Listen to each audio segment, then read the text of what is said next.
Le Zoom Info sur Europe 1. Alors hier, Isabelle Horry, notre correspondante à Bruxelles, nous racontait la nouvelle initiative européenne pour freiner la déforestation importée. Pour ça, l'Union européenne veut interdire les produits de grande consommation qui sont issus de forêts menacées. Il y a 6 produits visés: le soja, le bœuf, l'huile de palme, le café, le chocolat et le bois. Donc l'air de rien, c'est quand même presque 20% de tout ce que l'on importe. Le levier, ce serait de grosses amendes pour les industriels qui ne contrôleraient pas suffisamment la provenance de leurs approvisionnements.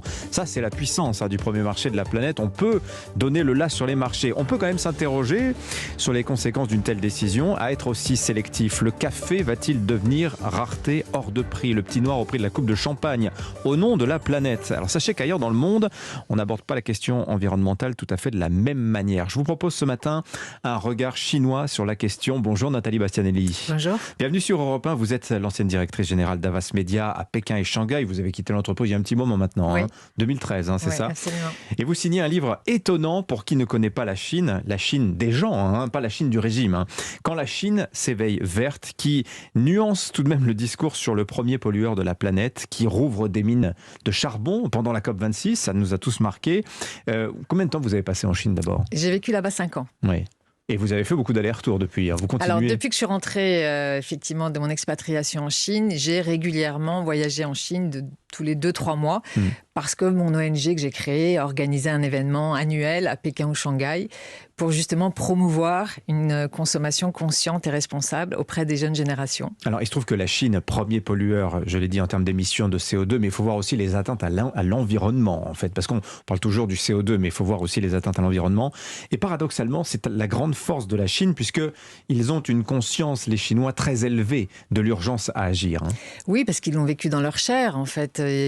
La pollution en Chine, elle est multidimensionnelle, elle s'est beaucoup vue parce qu'il y a la pollution atmosphérique. On se rappelle tous de l'apocalypse, ce nuage. Alors non, on s'en rappelle pas tous justement, mais qu'est-ce que c'est cet apocalypse? Vous l'avez vécu vous, ça?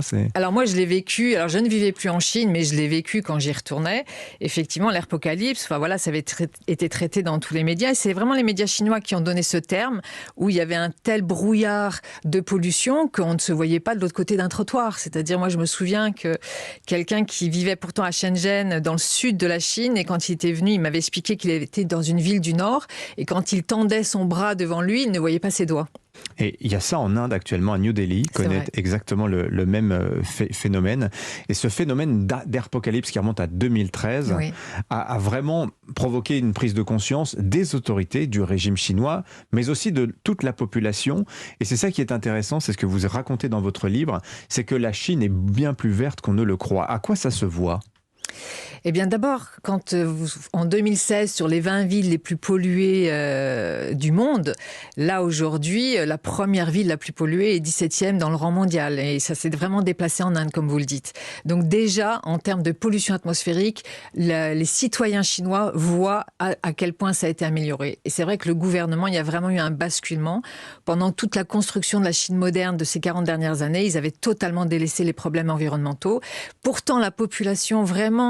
Vous aviez quand même des initiatives d'ONG qui essayaient de lutter contre les entreprises polluantes, contre les décisions gouvernementales dans les provinces. Il y a donc des ONG en Chine qui travaillent librement? Alors, au départ, elles étaient muselées, c'est vrai. Les ONG environnementales, on sait très bien que les ONG sociales sont muselées toujours, mais maintenant elles sont soutenues, voire même financées. Donc les Ouïghours, on n'en parle pas, mais l'environnement, en revanche, c'est une thème. Absolument. Un thème, pardon. Et c'est soutenu, c'est-à-dire il y a vraiment un consensus, et le gouvernement a très bien compris qu'ils avaient besoin de la société civile, et notamment des entreprises, parce qu'ils s'appuient beaucoup sur les entreprises qui ont réussi en Chine. Elles ont un devoir de participer à la transition écologique. On imagine avec la fermeté du régime chinois derrière et des entreprises au garde à vous aussi. Et ce qui pose une question, je vous la pose tout de suite, Nathalie Bastianelli. Est-ce que le régime chinois, l'autoritarisme du régime chinois est un atout dans la lutte contre le réchauffement climatique et contre la pollution? C'est ce qu'on dit effectivement, parce qu'ils peuvent prendre des décisions comme ça, très brutales, les imposer au peuple chinois. Donc pour nous c'est facile parce qu'on est occidentaux, enfin là on est des occidentaux, on voit ça de loin, mais vraiment à vivre, je pense que si on posait la question à un Chinois, je suis pas sûre qu'il prendrait ça comme un atout. Mais c'est vrai que les décisions sont absolument massives. On a vu les autorités régionales là décider, contraindre l'arrêt d'usines parce qu'on arrivait au niveau maximum autorisé d'émissions de CO2. C'est inimaginable en France. Non, c'est inimaginable dans beaucoup de pays, mais parce que maintenant les décisions politiques ont fait que Pékin avait lancé beaucoup de directives pour arrêter les usines à charbon, arrêter d'en construire. Dans les provinces, ça continuait. Il y avait quand même des autorisations de l'Agence nationale de l'énergie. Et du coup, maintenant, les cadres dirigeants du parti sont notés également sur leurs objectifs environnementaux. Donc, dès qu'ils voient qu'ils les dépassent, eh bien, effectivement, c'est complètement irréaliste. Ils coupent l'électricité des villes. Alors, votre livre, c'est sa richesse, c'est-à-dire fourmi de portraits et d'initiatives concrètes de choses que l'on voit en Chine et dont on parle très rarement dans notre pays. Par exemple, vous parlez de l'automobile et il y a une taxe carbone infligée à la vente d'automobiles polluantes qui vont jusqu'à plus que doubler le prix d'un véhicule thermique. Oui. Quand à l'inverse, un véhicule électrique se vend en Chine aux alentours de 3 000, enfin, on trouve des modèles à 3 000, 3 500 euros. Oui, c'est vrai. Au salon automobile de Shanghai, le dernier qui s'est déroulé sur 1000 voitures présentées, vous en aviez plus de 600 qui étaient électriques. Donc on voit à quel point, en fait, le gouvernement, il a décidé que d'ici 2030, le marché automobile représenterait 50% de son marché. Or, il était à 8% en 2020. Et maintenant, vous avez des amendes vis-à-vis des constructeurs, qu'ils soient locaux ou internationaux, dès lors ils ne rentrent pas des quotas de voitures électriques dans leurs ventes. Comme fait l'Union européenne, hein, mais à l'échelle du marché chinois. Oui, parce qu'à Pékin et Shanghai, par exemple, si vous voulez acheter une voiture non électrique, c'est la loterie.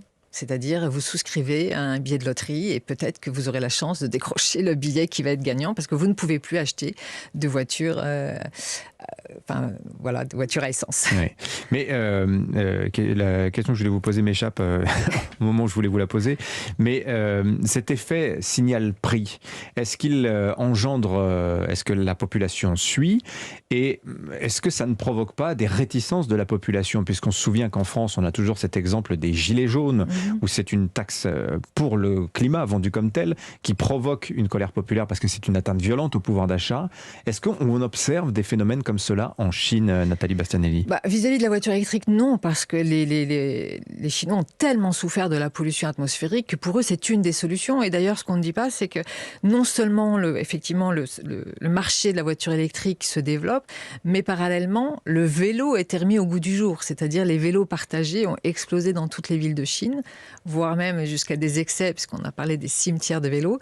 Mais maintenant, vous avez des autoroutes à vélo qui se construisent dans un grand nombre de villes. Et c'est vrai que moi-même, quand je me déplace à Pékin, maintenant, je me déplace à vélo.